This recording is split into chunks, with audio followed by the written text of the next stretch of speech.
एक रचना आहे ती आपल्याला पाठवलेली आहे सौरंजना हंबर्डे, शिवरंजना या नावाने त्यांनी लिहिलंय की कहर अन असर या शीर्षकाखाली मॅडम लिहित आहेत की कोरोनाचा जीवघेणा झाला आहे कहर, कोरोनाचा जीवघेणा झाला आहे कहर, कसा झाला माणसांवर असर. घरे सर्वांची आता माणसांनी गजबजली, एकमेकांच्या सहवासाने नाती नव्याने फुलली. आई बाबा दादाला घरात सारखे पाहून, खुल्या काळ्या चिमुकल्यांच्या एकत्र राहून. परसात झाडे वेली घेऊ लागली मोकळा श्वास, बहरू लागली फांदीवर फळाफुलांची आरास. निरभ्र नभात पक्ष्यांचा थवा बागडतोय मनसोक्त, शांतपणे वाहताना नदीही पाळते शिस्त. चराचरात दिसत आहे निसर्गाचे मोहक रूप, आपण आज मात्र बंदिस्त आहोत खूप. धडा शिकवला कोरोनाने कलियुगात मानवास, प्रकोप थांबेना विज्ञान सारे लावून पणास. स्वयंशिस्तीने काळजी घेऊ स्वतःची आणि कुटुंबाची, शपथ घेऊया विषाणूवर मात करण्याची. शेवटी मॅडम असं लिहित आहेत, घरात राहून करू निर्देशांचे सक्त आपण पालन, घरात राहून निर्देशांचे सक्त करू आपण पालन. विश्वाचे संकट टाळण्यासाठी करू प्रभूचे स्मरण, करू प्रभूचे स्मरण. आणि पुढची सुद्धा एक रचना आहे ती अतिशय सुंदर आहे, ती लिहिलेली आहे संदीप मोरे सर, अशोका फाउंडेशन अशा ट्रेडर्स यांनी. आणि ते लिहित आहेत थैमान या शीर्षकाखाली की हातावरचा संसार त्यांचा पोट भुकेसाठी दिनरात पिसले, हातावरचा संसार त्यांचा पोट भुकेसाठी दिनरात पिसले. कष्टकरी मजूर घरी रस्त्याने पायी जाताना दिसले. निराधारांनी कोरड्या अश्रूंची भाकरी करून पाणी घोटले, महामारीला आईचं दूध पिणारं बाळही शत्रू वाटले. एक अनभिन्न संकट साऱ्या दुनियेपुढे उभे ठाकले, जगभरातील कुणीच थैमान त्याचे रोखू ना शकले. बंद झाले रस्ते मैदाने ना सुटले घर कुठले, कधी न थांबणाऱ्या सर्वच कारखान्यांची चाकेही फुटले. हसता हसता चेहऱ्यावरचे हसू अचानकपणे रुसले, बहुरंगी वर्दीतले सैनिक पाहून मन जरासे हसले. कोरोनाशी लढा देताना घर त्यांनी ओस सोडले, विनाकारण रस्त्यावर गर्दी करणारे त्यांनी नामर्द शोधले. जीवघेण्या संकटात सर्व दुनियेतील लोक सारे फसले, सुरक्षित तेच राहतील जे देशप्रेमी घरात बसले, जे देशप्रेमी घरात बसले. अतिशय सुंदर अशी रचना. आणि देवीदास शिरसाट रायपूर बुलढाणा येथून लिहित आहेत कोरोना गीत. कोरोनाने शिकवलं छान रे माणसासारखं वाग रे, कोरोनाने शिकवलं छान रे माणसासारखं वाग रे. नको बंगला नको गाडी, ठेव नात्यात प्रेमाची गोडी. धन दौलत मायाळू खोडी, गोड गुलाबी नात्याला तोडी. समाधानी दृष्टिकोन जोड रे, वर्ण जात पात धर्मभाव वेगळा. मानव निर्मित दिसे भेदभाव सगळा. माणसातला माणूस गर्वाने केला दुबळा, स्वार्थी संवादाने माणूस झाला आंधळा. मिळून मिसळून एकत्रित तू नांद रे, सामाजिक वेदनेची नाही राहिली जाण. माणुसकीच्या जगण्याचे नाही राहिले भान. सुखदुःखात मदत करणे कर्तव्याचे मान, स्वाभिमानाने होईल तुझ्या समाजात सन्मान. गर्वपणा सोडून प्रेमाने वागरे. अतिशय सुंदर असा संदेश देणारी रचना गीत पाठवलं होतं सरांनी. आणि पुढची जी एक रचना आहे ती आपल्याला पाठवलेली आहे वसुधा नाईक पुणे यांनी. आणि मॅडम लिहित आहेत की आला कोरोना, बाहेर पडू नका आता, घरात बसून कामे करा, नाही मारत हो बाता. कोरोनाने धुमाकूळ घातला, हादरवून सोडले साऱ्या जगाला. कोरोनाने धुमाकूळ घातला, हादरवून सोडले साऱ्या जगाला. घाबरून गेली सगळी जनता, महत्त्व द्या खूपच स्वच्छतेला.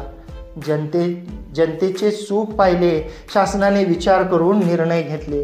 घाबरून जाऊ नका, कोणतेही सार्वजनिक कार्यक्रम बंद ठेवले. शाळा बंद, कार्यक्रम रद्द, सगळेच झाले शांत. कोरोनाने पळताभुई थोडे केले, सगळेच झाले अशांत. कोरोना आल्यामुळे जी परिस्थिती उद्भवलेली आहे सगळ्या जगावर, त्याचं सुंदर असं वर्णन जे आहे ते मॅडमनी केलेलं आहे. आणि पुढची एक जी रचना आहे ती आपल्याला पाठवलेली आहे प्रफुल्ल अंदुरकर, जे प्रेमकवी या नावाने लिहितात. आणि सर लिहित आहेत की टाळेबंदी संचारबंदी, रोजगाराची नाही संधी, देशात येईल महामंदी.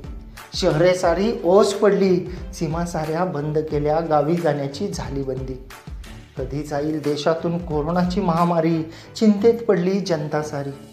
सरकारी आदेशाची करू नका हो पायमल्ली, यातच आहे आपल्या सर्वांची भलाई, यातच आहे आपल्या सर्वांची भलाई. आणि खरं आहे, आजही आपण पाहतो की अनेक जण या गोष्टीला सिरियस घेत नाहीत. त्यामुळं लॉकडाऊनचा काळ वाढतो आहे, जी संख्या आहे संसर्गाची तीसुद्धा वाढते आहे. केवळ आपण आदेशाची पायमल्ली करत आहेत आपल्यापैकी काही जण. त्यामुळं तर सर्वांना नम्र विनंती आहे की शासनाच्या आदेशाचं निश्चितपणे पालन करा, म्हणजे आपल्यावरचं जे हे संकट आहे ते लवकरात लवकर दूर होईल. एक पुढची रचना पाठवलेली आहे आपल्याला अंजली जोशी पुणे यांनी, आणि त्या लिहित आहेत, हर इंसान सहमा हुआ सा क्यों है, माना चल रहा तू वह अग्निपथ है. आज तेरे इम्तिहान का वक्त शायद, क्या तुझे तेरे खुदा की खुदाई पर शक है. वक्त की कोई मंजिल नहीं वो नहीं थमता, वक्त की कोई मंजिल नहीं वो नहीं थमता. क्या इस बात से तू वाकिफ नहीं कि हर अंधेरी रात के बाद तो सुबह का ही हक है, सुबह का ही हक है. आणि निश्चितच, कारण संकट ही संकट जी येतात जीवनामध्ये ते आपली परीक्षा घेण्यासाठी येतात आणि आपण त्यावर एकजुटीने मात केली पाहिजे, अशी समर्पक भाव मांडणारी सुंदर अशी रचना पाठवलेली होती मॅडमनी. आणि सई मराठे मुंबई इथून लिहित आहेत, विळका पडला गळ्याला तरी डोक्यात प्रकाश पडत नाही, विळका पडला गळ्याला तरी डोक्यात प्रकाश पडत नाही, घराबाहेर पडू नका इतकं साधंही कोणाला कळत नाही. अहो नशीब समजा याला पैसे तरी पडत नाहीत, नुसतं घरात बसूनही याचा संसर्ग वाढत नाही. पण घराबाहेर पडू नका इतकं साधंही कोणाला कळत नाही. गर्दी नको, गोंधळ नको, त्याला निवांतपणाची सर नाही. बायको मुलं यांच्याशिवाय सध्या तरी महत्त्वाचं काहीच नाही, पण घराबाहेर पडू नका इतकं साधंही कोणाला कळत नाही. त्या शेवटी असं लिहित आहेत की नका ना घेऊ सगळंच हलक्यात, नका ना घेऊ सगळंच हलक्यात, कसं हो तुम्हाला कसलंच गांभीर्य नाही. एकामुळे जातील ना सगळे की त्यांचंही काहीच वाटत नाही, एकामुळे जातील ना सगळे की त्यांचंच काही वाटत नाही, पण घराबाहेर पडू नका इतकं साधंही कोणाला कळत नाही. आणि खरंच शासन जे सांगते घराबाहेर पडू नका ते आपल्यासाठी सांगते, त्यात शासनाचा काहीच फायदा नाही. शासन जे करतं आहे ते आपल्यासाठी करतं आहे, ही गोष्ट समजून घेण्याची गरज आहे. आणि आजच्या शोमध्ये दुसरे एक डॉक्टर मॅडम आहेत, डॉक्टर शैलजा करोडे, नेरूळ पूर्व, नवी मुंबई इथून मॅडमनी रचना पाठवलेली आहे की कोरोनाला पिठाळा या शीर्षकाखाली. मॅडम लिहित आहेत, कोरोनाने घातलाय साऱ्या जगाला विळखा, निसर्गाची शक्ती तुम्ही आता तरी ओळखा. कोरोनाने घातलाय सगळ्या जगाला विळखा, निसर्गाची शक्ती तुम्ही आता तरी ओळखा. केलीस प्रगती मानवा, पोचलास चंद्रमंगळावर, तरीही निसर्ग झुकवतो तुझ त्याचे रूप उग्र झाल्यावर. पर्यावरणाचा समतोल राखा, प्रदूषणाला नको थारा, स्वच्छता आपली राखा, कोरोनाला गो कोरोना करा. घाबरून तुम्ही जाऊ नका, अफवांवर विश्वास ठेवू नका, घाबरून तुम्ही जाऊ नका, अफवांवर विश्वास ठेवू नका. स्वयंस्फूर्त कर्फ्यू पाळा, स्वयंस्फूर्त कर्फ्यू पाळा, घराबाहेर पडू नका. शेवटी ते असं लिहित आहेत, कोरोनाने लावले आहे जणू देशामध्ये आणीबाणी, कोरोनाने लावली आहे जणू देशामध्ये आणीबाणी. संकटाचा करा सामना, एकजुटीची हीच निशाणी, एकजुटीची हीच निशाणी. आणि पुढची एक रचना जी आहे ती आपल्याला पाठवत आहेत शैलेश खुडे इचलकरंजी येथून.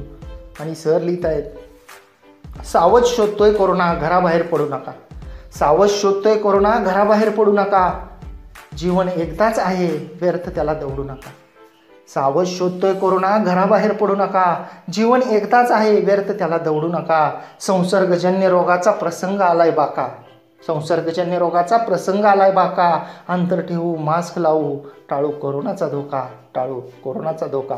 आणि मृण्मयी नारद मॅडम चिंचवड पुणे येथून लिहित आहेत, आई बापाने शिकवलेले आपण लक्षात का नाही ठेवलं, आई बापाने शिकवलेले आपण लक्षात का नाही ठेवलं. माणूस पण शिकवायला म्हणून कोरोनाला यावं लागलं, माणूस पण शिकवायला म्हणून कोरोनाला यावं लागलं.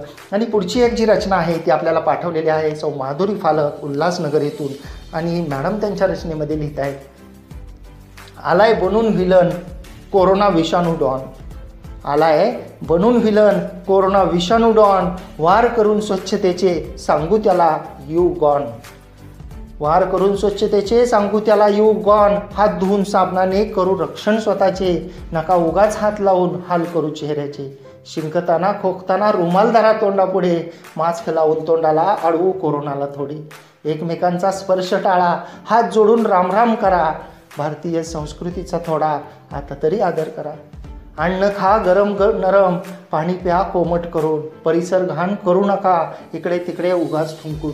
येता शंका सर्दी खोकल्याची, पाण्यात निलगिरी विक्स टाका. गरम पाण्याचा वाफारा घ्या, रोगाचेच मूळ उकडून टाका. अफवांना थारा देऊन उगाच डळमळीत होऊ नका. कोरोनाची करू ऐशी तशी गर्दीमध्ये जाऊ नका. आणि पुढची जी एक रचना आहे ती आपल्याला पाठवलेली आहे सुरेश भोपी, कामोठे पनवेल, रायगड येथून. आणि सर लिहित आहेत, निसर्गाच्या नियमांना आव्हान म्हणजे कोरोना, विचारातील विकृती जीवन म्हणजे कोरोना. घालणारा साक्षात बाप परमेश्वर, सुखदुःखावर पांघरून घालतो तो ईश्वर. जिभेचे फालतू लाड करणे म्हणजे कोरोना. चमत्कार आहे महान संस्कृती, हस्तांदोलन गळाभेट टाळा. आती तिथे माती, जिद्दीने प्रकृतीचे अवमान म्हणजे कोरोना. नका करू कोणाचा वाली पाहतो विश्वाचा. नका करू कोणाचा वाली पाहतो विश्वाचा. माणसाचा जन्म भेटला, ठेव आदर सर्वांचा. नीती संस्कार सोडणे ते भान म्हणजे कोरोना. फ्लू गेला आला कोरोना, साखळी संपेना. निसर्गाचा समतोल राख, संजीवन जीवना. सृष्टीच्या चक्रव्यूहात फसणं म्हणजे कोरोना. आणि अतिशय सुंदर अशी रचना सरांनी पाठवलेली होती. एक पुढची रचना आपल्याला पाठवलेली आहे वर्षा देठे, जी ती इयत्ता 10वीमध्ये आहे, शिवतेज इंटरनॅशनल स्कूल औरंगाबाद इथून. कोरोना शाप की वरदान या शीर्षकाखाली पाठवलेली आहे. कोरोना विषाणूने कहर केला, गजबजला रस्ता आज सुसाट पडला. कोरोना विषाणूने कहर केला, गजबजला रस्ता सुसाट पडला. या धावपळीच्या दुनियेत साऱ्यांचा वेळ रिकामा पडला. अश्रूंना वाट नाही, कहर कोरोनाने केला. Stay home, stay safe. आणि अतिशय सुंदर संदेश देणारी रचना पाठवलेली होती. पुढची जी रचना आहे एक अनिता कळसकर कल्याण येथून. आणि मॅडम लिहित आहे की परवड आयुष्याची इवल्याशा विषाणूने केली. घराच्या आतच आता सुरक्षितता वाटू लागली. नकोच ते बाहेर जाणे, जीवाला किती घोर. कुटुंबासाठी वाटते व्हावे चितचोर. आयुष्याची उलथापालथ समोर अचानक ठाकली. कल्पना नसलेल्या विषाणूपुढे मरणाने कात टाकली. उष्म्याने कोरोनाचा होणार मोठा घात. विश्वातून हद्दपार करू ही जमात. उजडेल ना उद्याची नवी ही सुंदर प्रसन्न पहाट. आणि निश्चितच माणूस हा आशेवरच जगत असतो. आणि आजचा दिवस उद्या नसतो, प्रत्येक दिवस नवीन असतो. जेव्हा संकट येतं तेव्हा आपण ज्या वेळी एकजुटीने त्याचा मुकाबला करतो तर त्यावेळी ते संकट लवकर कमी होतं. पुढची एक रचना आहे कवयित्री आशा मेलक पुणे यांनी पाठवलेली आहे. आणि मॅडमनी मिश्किल स्वरूपाची थोडीशी कविता चारोळी लिहिलेली आहे की जोवर कामवाल्या आहेत गैरहजर, घरकामे हसतच होतात शेअर. आलिया भोगासी असावे सादर, कोरोनापासून घेऊया केअर. अशी 4 ओळी त्यांनी सुंदर अशी पाठवलेली होती. आणि एक हायकू रचना जी आहे ती पाठवलेली आहे आपल्याला सौ माधुरी काकडे यांनी. आणि मॅडम लिहित आहेत, कोरोना येता संकट विलक्षण आपत्ती क्षण. सर्दी खोकला ताप नि कणकण असे लक्षण. हात धुवावे लावून या साबण. सर्वच जण घ्यावी काळजी, घाबरू नये पण जिद्द तारण. पर्यावरण दुर्लक्षिले आपण एक कारण. आणि शेवटी ते असं लिहित आहेत की घरी थांबून करूया उच्चाटन. उचलू प्रण. तर सुंदर अशी हायकू रचना मॅडमनी पाठवलेली होती. आणि पुढची जी एक रचना आहे ती आपल्याला पाठवलेली आहे कवी नितीन पवार नागूरकर यांनी. आणि सर लिहित आहे, घर नाही आम्हा बसावे तरी कुठे. आणखी किती दिवस घ्यावे पोटाला चिमटे. वाढते कोण आता ताटात पोटभर भाकर. बसले घरट्यात सगळे झाले कोरोनाचे चाकर. लॉकडाऊन संचारबंदी कधी एकदा सुटेल. माझ्या बाळाच्या तोंडात अन्नाचं कण तरी भेटेल. शेवटी ते असं लिहित आहेत, जरी मंदिर झाले बंद, दानपेट्या तरी उघडा. एक वेळ तर मिळेल का जेवण. पाणी पिऊन काढला आठवडा. आणि जे शेतमजूर आहेत, जे छोटे छोटे कामगार आहेत, काम करणारे, तर त्यांची व्यथा मांडणारी सुंदर अशी रचना सरांनी पाठवलेली होती. आणि पुढची जी एक रचना आहे ती आपल्याला पाठवलेली आहे सुभाष जोशीलकर आल्याची वाडी येथून. आणि सर लिहित आहेत, मी कोरोना बोलतोय या शीर्षकाखाली. मी नाही आलो तुम्हीच घेऊन आलात. खेळ असा नव्याने तुम्हीच मांडलात. मी निसर्ग सोडून नाही मुळात. कंबाईन करून जन्माला तुम्हीच घातलात. जन्म घेतला तर बरं आणि वाईट दोन्हीही घडणार. ज्यांनी नेम पाळला ते कुठंच नाही जाणार. कोण म्हणतं मला राक्षस, कोण म्हणतं दुश्मन. खरं सांगा, जे नेम बाह्य तेच नसतील का हो दुश्मन. मोकाट म्हणून मलाच हिणवलं, संकट कोणी ओढून घेतलं. सांग ना पायी कोण चाललं, चालणाऱ्यांनीच मरण ओढून आणलं. निसर्गाचा लय होत चालला, स्वार्थापायी कार्य विसरला. आता तरी हो ना जागा, नेमाने तुम्ही आता तरी वागा, नेमाने तुम्ही आता तरी वागा. आणि निश्चितच आपण सर्वांनी नियमांचं पालन हे केलं पाहिजे, तरच या संकटावर लवकर मात करता येईल. आणि पुढची जी एक रचना आहे ती आपल्याला पाठवलेली आहे. सोमनाथ विश्वनाथ गायकवाड, मुक्काम पोस्ट सावरगाव थोट, तालुका अहमदपूर, जिल्हा लातूर येथून. आणि सर लिहित आहेत, कोरोना कोरोना कोरोना एकच शब्द येतोय कानी. माझ्या देशाची जनता शहाणी, करतायत स्वतःचीच मनमानी. नाही तोंडी वापरत मास्क, छाती काढून फक्त फिरतायत. कोरोना विषाणू शरीरात घेऊन स्वतःच्याच घरी शिरतायत. ते पुढं असं लिहित आहेत की विचार कर भावा, आता ही वेळ नाही गेलेली. गपगुमान घरात बस, नाही तर तोंड पाहावे लागतील घरच्यांचीच मेलेली. प्रेताचीही ढीग लागेल, प्रेताचाही ढीग लागेल तुझ्या एका चुकीसाठी. निष्पाप जीव जातील कोरोनाच्या भुकेसाठी. आणि शेवटी सर असं लिहित आहेत की कोरोनाने तर धुमाकूळ घातला आहे, भीती काही केल्या सरत नाही. कोरोनाने तर धुमाकूळ घातला आहे, भीती काही केल्या सरत नाही. आकडा तर रोज वाढतोय रोज. राक्षस काही केल्या मरत नाही, राक्षस काही केल्या मरत नाही. आणि खरं आहे की जी बेफिकिरी आपण सर्वांनी दाखवली त्यामुळे थोडासा आकडा वाढलेला आहे, परंतु अजूनही वेळ गेलेली नाही असंही सरांनी त्यांच्या कवितेमध्ये म्हटलेलं आहे. त्यामुळं आपण जेव्हा आपल्याला वाटेल तेव्हा आपण सुरुवात करू शकतो. आणि जर सुरुवात चांगली असेल तर निश्चितपणे शेवटसुद्धा चांगला होतो. आपण कोरोनावर नक्की मात करणार, यामध्ये काही तिळमात्र शंका नाही असं मला वाटतं. आणि पुढची जी एक रचना आहे ती आपल्याला पाठवलेली आहे रूपा बेंडे, मंचर, जिल्हा पुणे येथून. आणि मॅडम लिहित आहेत, कोरोनाला हरवायचं आहे, माणसांना जगवायचं आहे. आता आपल्याला फक्त घरातच बसायचं आहे. डॉक्टरांच्या हातांना यश फक्त द्यायचं आहे, आदेशाचं त्यांच्या पालन आपण करायचं आहे. देवाच्या या दूतांना मनोभावे वंदायचं आहे, विषाणूला या समूळ मारून टाकायचं आहे. आणि शेवटी मॅडम असं लिहित आहेत की निसर्गाला हळूच दुरुस्त करायचं आहे. आता आपल्याला फक्त घरात बसायचं आहे, आता आपल्याला फक्त घरात बसायचं आहे. आणि पुढची जी एक रचना आहे ती आपल्याला पाठवलेली आहे दैवशालापुरी, मुंबई यांनी. आणि मॅडम लिहित आहेत, कोरोना या शीर्षकाखाली, कोरोना विषाणूची महामारी आली, देशातील जनता भांबावून गेली. औषध नाही त्यावर ऐकून सैरभैर झाले, मृत्यूला दारात पाहून सारे घाबरून गेले. कोरोना विषाणूला घाबरायचं नाही काम, हातात हात मिळवू नका, दुरून करा राम राम. खोकला आल्यास तोंडावर रुमाल धरावा, वारंवार साबणाने हात स्वच्छ करावा. शिंक खोकला असणाऱ्याला दूर ठेवावे. श्वास घेण्यास त्रास झाल्यास लगेच डॉक्टरांना दाखवावे, लगेच डॉक्टरांकडे जावे. अनावश्यक बाहेर फिरवून वाढवू नये संसर्ग, अन्यथा पाहावा लागेल अनेकांना स्वर्ग. आणि शेवटी त्या असं लिहित आहेत की घरातच राहून पाळाव्या सरकारी सूचना, घरातच राहून पाळाव्या सरकारी सूचना. संसर्ग नाही होणार, पळून जाईल कोरोना, पळून जाईल कोरोना. आणि जसं की श्रोते हो, आपल्याला माहिती आहे की आपला शो संपतोय, जवळजवळ संपण्याच्या जवळपास आलेला आहे.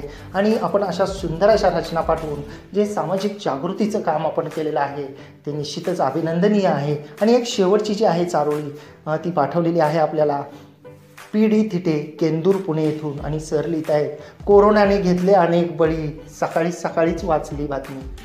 कोरोनाने घेतले अनेक बळी, सकाळीच वाचली बातमी. दुसरं काय इतकंच, आज दैनिक होतं जास्तच जखमी, आज दैनिक होतं जास्तच जखमी. कारण खरं आहे की ज्यावेळी आपण दुःखद घटना वाचतो त्यावेळी मन विषण्ण होतं. आणि श्रोते हो, ही जागतिक महामारी आहे. या जागतिक महामारीवर आत्तापर्यंत वॅक्सिन म्हणजे औषध निघालेलं नाही आहे. सगळं जग त्यासाठी प्रयत्न करतं आहे. आणि यासाठी एकच जो उपाय आणि इलाज सांगितलेला आहे डॉक्टरांनी तो म्हणजे सामाजिक दूरी ठेवणं, सोशल डिस्टन्सिंग ठेवणं. आणि दुसरी गोष्ट म्हणजे लॉकडाऊनचं कडकपणे पालन करणं, आपण आपल्या घरातच राहणं. तर श्रोते हो, आपण सर्वजण निश्चितपणे लॉकडाऊनचं पालन केलेलंच असणार आहे. एवढंच नाही तर आपण करतसुद्धा आहात आणि पुढंसुद्धा करणार आहेत याची निश्चितपणे मला खात्री आहे.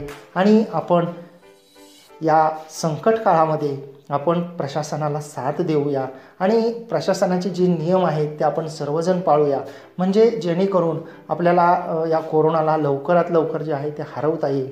कारण हा खरंच विषाणू जो आहे हा महाभयंकर आहे आणि याला आपण घरात थांबूनच रोखू शकतो.